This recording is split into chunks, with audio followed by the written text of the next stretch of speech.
দিনকাল যা পড়ছে মোটামুটি বুঝতে পেরে গেছি, ফর্সা না যদি তুমি হতে পারো, কোনো ছেলেই আর তোমাকে দিনের শেষে বিয়ে করতে আসবে না। ওই জন্য একদম সকাল থেকে আজকে রেডি হয়ে গিয়েছি। ফর্সা আমি হবই আজকে সারাদিনে, যাই হোক। সকালবেলা ঘুম থেকে উঠে ফেস প্যাক মেখে নিয়েছি। So hello everyone, this is Anuradha from Baripur. কেমন আছো সবাই? আশা করছি তোমরা সবাই খুব ভালো আছো। তোমাদের ব্লেসিংস আর রাধারানীর কৃপাতে আমিও খুব ভালো আছি। আজকে সকাল সকাল ঘুম থেকে উঠে মোটামুটি ঠিক করেছি যে ফর্সা তো হবই, তার সঙ্গে ঘরের একটু কাজবাজ করতে হবে। আর উপরে এসেছি, এসে আগে ওপরের রুমটা পরিষ্কার পরিচ্ছন্ন করে নিয়েছি, নিয়ে আমি কাজে লেগে গেছি।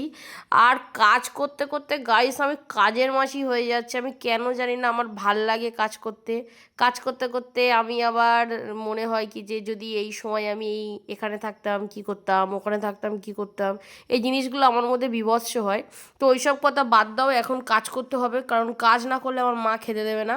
বলেই দিয়েছে কাজ করো, ভগবান হাত পা দিয়েছে, জগন্নাথ হয়ে বসে না থেকে একটুখানি কাজ করো, তাতে শরীরও ভালো থাকবে, তুমি হাতি থেকে একটুখানি ঘোড়ার দিকে আসতে পারবে। সো মাকে একটুখানি হেল্প করব, বাস। তারপর আর কোনো কাজ নেই, এইটুখানি আমার কাজ। তারপরে স্নান করে পুজো করাই হচ্ছে আমার কাজ, আর কোনো কাজ নেই।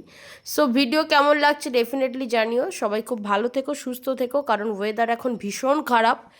একটুখানি অসাবধান হলেই আর কি শরীর খারাপ হয়ে যাচ্ছে। সো বাই, রাধে রাধে, হরে কৃষ্ণা, সবাই খুব ভালো থেকো।